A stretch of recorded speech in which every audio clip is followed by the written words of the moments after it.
Hello बच्चों, मैं ममता Jain class 11th economics के अंदर आपका स्वागत करती हूँ। बच्चों, लास्ट वीडियो के अंदर अपने अपना 11th इकोनॉमिक्स का जो फर्स्ट पेपर है इंडियन इकोनॉमी, भारतीय अर्थव्यवस्था, इसको अपन ने स्टार्ट कर दिया था और पहले चैप्टर का पहला भाग देख लिया। और उसमें अपन ने देखा था हमारी भारतीय अर्थव्यवस्था के बारे में कि देश की आज़ादी के पहले भारत की क्या स्थिति थी, फिर अंग्रेजों की गुलामी में अपन 200 साल रहे, उन 200 सालों के अंदर अपनी क्या स्थिति रही, और उसके बाद अपन आज की वीडियो के अंदर देखेंगे कि इन 200 साल की गुलामी के अंदर हम जो हमारी अर्थव्यवस्था है उसकी क्या क्या विशेषताएं रही। तो बच्चों, अपना जो लेसन है स्वतंत्रता की पूर्व संध्या पर भारतीय अर्थव्यवस्था, इसका एक पार्ट अपन ने देख लिया है और सेकेंड पार्ट आगे आ जाएगा भारतीय अर्थव्यवस्था की विशेषताएं। अभी हम कौन सी अर्थव्यवस्था की बात कर रहे हैं? भारत की वह अर्थव्यवस्था जो अंग्रेजों के शासन के पूर्व में थी और अंग्रेजों के शासन के दौरान हमारे देश की जो हालत रही वो, प्लस 1947 के बाद की भी लगभग 1990 तक, क्योंकि अपन इसके अंदर पढ़ रहे 1947 से 1990 तक के अंदर। तो देश की अर्थव्यवस्था के बारे में अपन इस लेसन में देखेंगे। तो हमने हमारे देश की अर्थव्यवस्था को समझने के लिए इसको 6 भागों में बांट दिया है। कृषि क्षेत्र, औद्योगिक क्षेत्र, विदेशी व्यापार, जनांकीय परिस्थितियां, व्यावसायिक संरचना और आधारिक संरचना। तो हम अपने देश की जो अर्थव्यवस्था है उसको अलग अलग पॉइंट के अंदर देखेंगे। सबसे पहले कृषि क्षेत्र। तो हम शुरू से ही बात कर चुके हैं, भारत एक कृषि प्रधान देश है और भारत के लगभग 85% जनसंख्या कृषि के ऊपर डिपेंड है। अर्थात हमारे यहाँ के अधिकांश लोग गांवों में रहते हैं और गांवों की अधिकांश जनसंख्या खेती बाड़ी करके अपना जीवन गुजारती है। और खेती बाड़ी के साथ साथ पशुपालन, रेशम कीट पालन, मछली पालन, लकड़ी काटना, ये उससे रिलेटेड जो कार्य है वो सारे कार्य हमारे देश की अधिकांश जनसंख्या करती है। तो बच्चों, हम इस चैप्टर के अंदर हम 3 स्थितियों का वर्णन करेंगे: अंग्रेजों के शासन के पूर्व, अंग्रेजों के शासन के दौरान और भारत की स्वतंत्रता के समय और स्वतंत्रता के कुछ समय बाद तक की बात अपन इस चैप्टर के अंदर करेंगे। तो कृषि के अंदर हमारी पूर्व की स्थिति, यानी जिस वक्त अंग्रेजों का शासन नहीं था, राजतंत्र था, उस वक्त हमारे देश की स्थिति कृषि में अच्छी थी। हम खाद्यान्नों के अंदर परिपूर्ण थे और हमारे यहाँ पर भुखमरी नहीं थी। लेकिन अंग्रेजों की जो दोषपूर्ण नीति रही और उसकी जो आर्थिक जो उसके ढांचा था देश का, उसको उसने इतनी बुरी तरह से बिगाड़ा। क्यों? क्योंकि औपनिवेशिक काल के दौरान तकनीक में कमी रही, कम विनिमय। किसके ऊपर कम विनिमय? कृषि क्षेत्र के अंदर।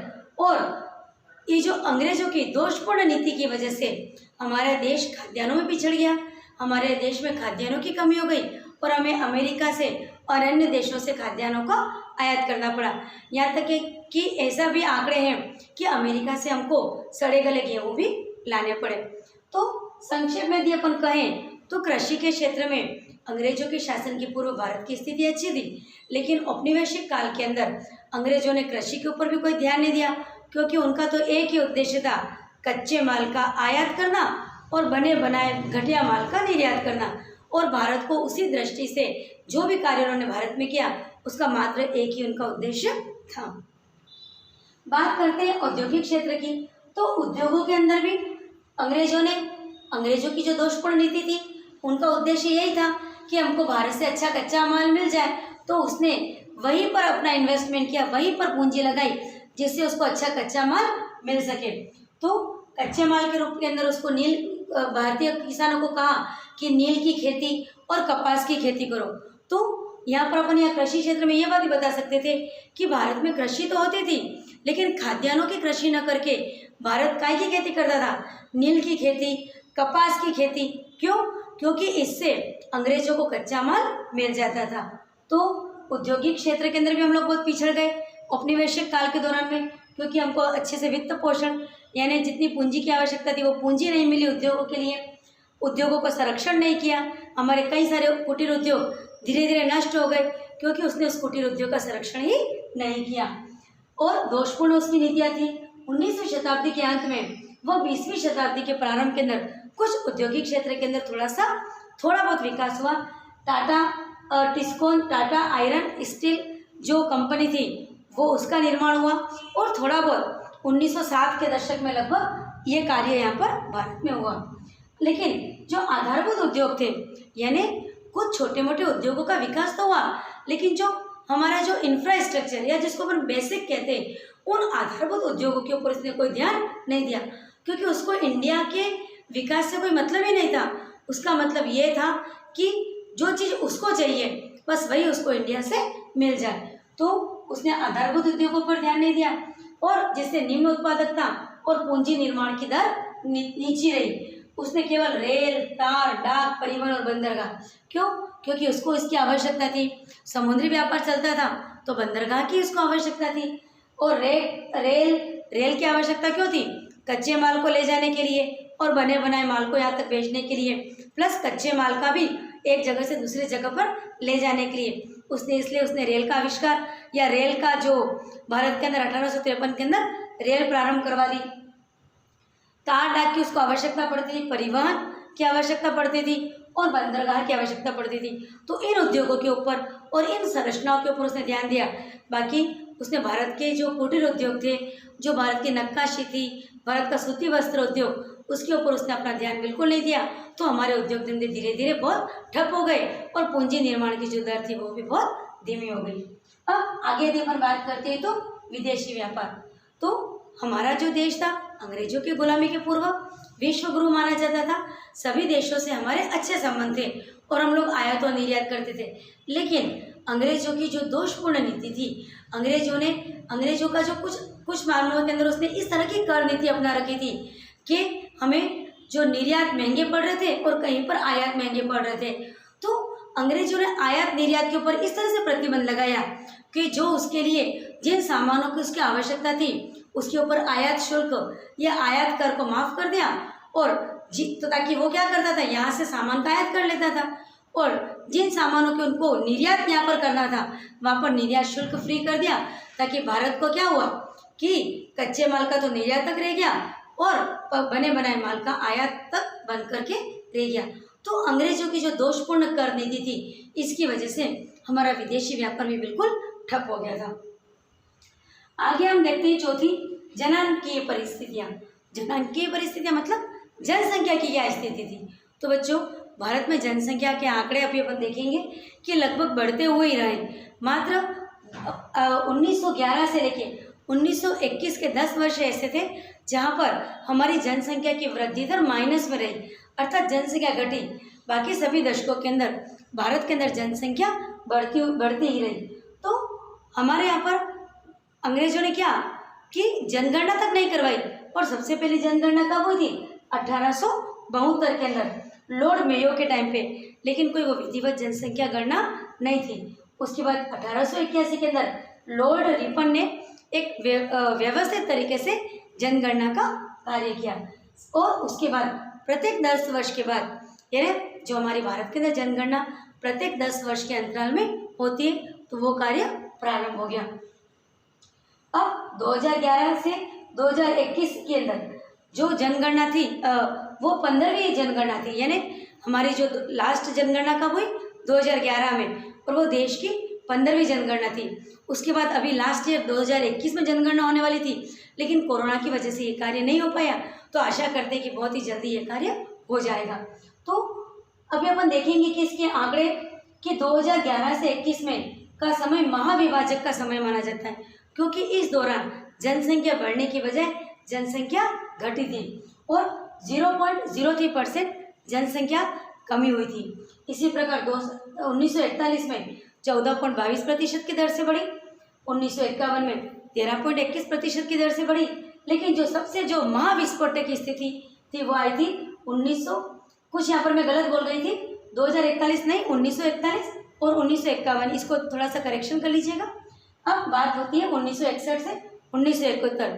तो 1961 से 1971 का जो दौर था वो महाविस्फोटक का दौर था, क्योंकि यहाँ पर जनसंख्या, अभी तक की जो जनसंख्या की वृद्धि दर थी उसमें सबसे अधिक जनसंख्या वृद्धि दर हुई थी 1961 से 1971 के अंदर, और ये थी 24.80%। तो बच्चों, अपन ने ये बात करी कि अलग अलग वर्षों के अंदर भारत में जनसंख्या की वृद्धि दर क्या रही। तो एक बात और मैं यहाँ पर बताना चाहूँगी कि जो प्रथम जनगणना जो आयोग था हमारे भारत का, वो था हेनरी ब्लाउडेन। और स्वतंत्र भारत का पहला जनगणना आयुक्त तो कौन था? R.A. गोपाल स्वामी। तो आपको ये दोनों नाम अपने मल्टीपल चॉइस क्वेश्चन की दृष्टि से इसको याद कर लेने। तो जनगणना की परिस्थितियों के अंदर अपन ने देख लिया कि भारत जो था वो चीन सबसे अधिक जनसंख्या वाला देश है, तो चीन के बाद भारत सेकंड नंबर का देश है जहाँ पर जनसंख्या की दृष्टि से। और बच्चों यहाँ पर एक बात और महत्वपूर्ण बताने लायक कि अधिक जनसंख्या होना हमेशा नेगेटिव नहीं होता है, अधिक जनसंख्या होना पॉजिटिव भी होता है। डिपेंड करता है कि हम जनसंख्या को किस रूप में देख रहे हैं, हम उनको असेट के रूप में देख रहे हैं या हमारी लाइबिलिटीज़ के रूप में देख रहे हैं, अर्थात हम उसको पूंजी निर्माण के रूप में देख रहे हैं कि जनसंख्या हमारे लिए पूंजी निर्माण का साधन है क्योंकि मानव संसाधन सबसे प्रमुख संसाधन है, या फिर वो हमारे लिए जिम्मेदारी है कि उसको हम किस तरह से पाले पोसे। तो यदि जनगणना को यदि अपन मानव संसाधन के रूप में देखेंगे तो जनगणना निश्चित तौर के ऊपर हमारे लिए पूंजी निर्माण में सहायक होगी।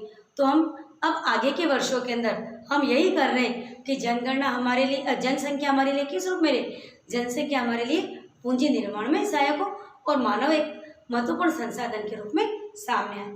तो ये तो हमारे भारतीय अर्थव्यवस्था की जनांकीय परिस्थितियाँ थी। अब अपन बात करते हैं व्यावसायिक संरचना। तो हम पहले भी बात कर चुके हैं औद्योगिक क्षेत्र के अंदर भी कि भारत की जो व्यावसायिक संरचना थी, हमने देखा है कृषि प्रधान हमारी अर्थव्यवस्था थी और अधिकांश लोग कृषि से जुड़े हुए थे। लेकिन कुछ ऐसा नहीं था कि सब लोग कृषि ही करते थे, अन्य उद्योग भी करते थे, जिसके अंदर विनिर्माण का उद्योग था और सेवा क्षेत्र थे। बच्चों, हम अर्थव्यवस्था को 3 भागों में बांटते हैं। नंबर 1 प्राथमिक क्षेत्र यानी प्राइमरी, फिर सेकेंडरी अर्थात द्वितीय क्षेत्र और टर्शियरी अर्थात तृतीय क्षेत्र। प्राथमिक क्षेत्र में कृषि, पशुपालन, लकड़ी काटना, खनन, मछली पालना, रेशम कीट पालना, ये सब हमारा आता है प्राथमिक क्षेत्र के अंदर। तो हमारी भारत की अधिकांश जनसंख्या प्राथमिक क्षेत्र में जुड़ी हुई है।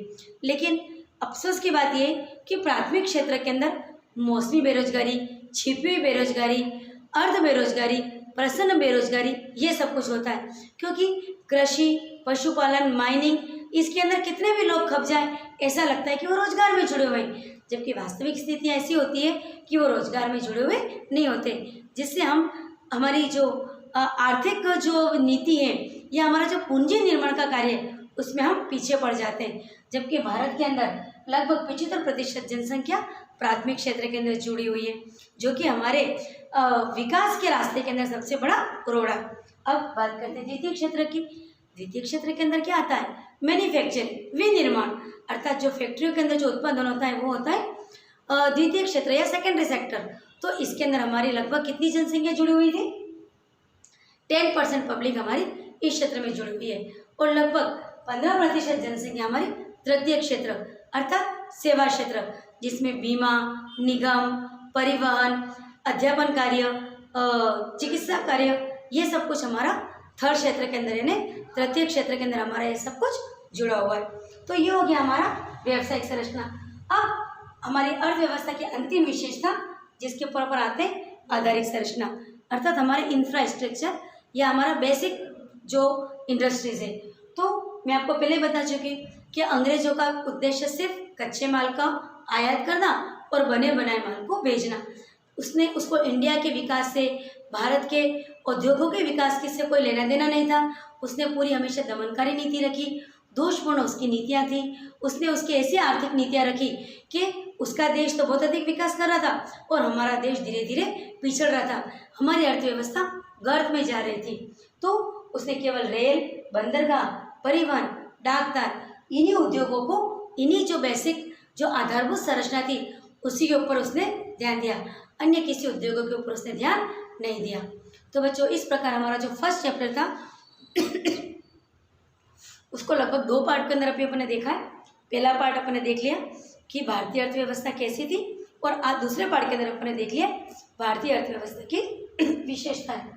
अब हम आगे इस वीडियो के अंदर अपन इतना ही पढ़ेंगे और जो नेक्स्ट बातें हैं आगे भी अपन देखेंगे। अब देश आज़ाद हो गया है तो हमारे जो प्रथम प्रधानमंत्री थे भारत के पंडित जवाहरलाल नेहरू, उनके सामने बहुत अधिक चुनौतियां थी क्योंकि अंग्रेजों के ने 200 वर्षों तक हमारा पूरी तरह से शोषण कर लिया था।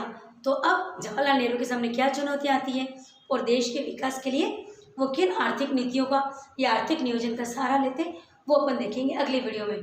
तो आप इसके नोट्स को अच्छे से उतार लीजिए, ब्लैक बोर्ड का जो पूरे फोटो का आप अच्छे से स्क्रीनशॉट ले लीजिए और इससे अपने नोट्स बना लीजिए और इसको अच्छे से अध्ययन कर लीजिए। दोनों वीडियो को अच्छे से देख लीजिए ताकि आपको तीसरी वीडियो अच्छे से समझ में आएगी।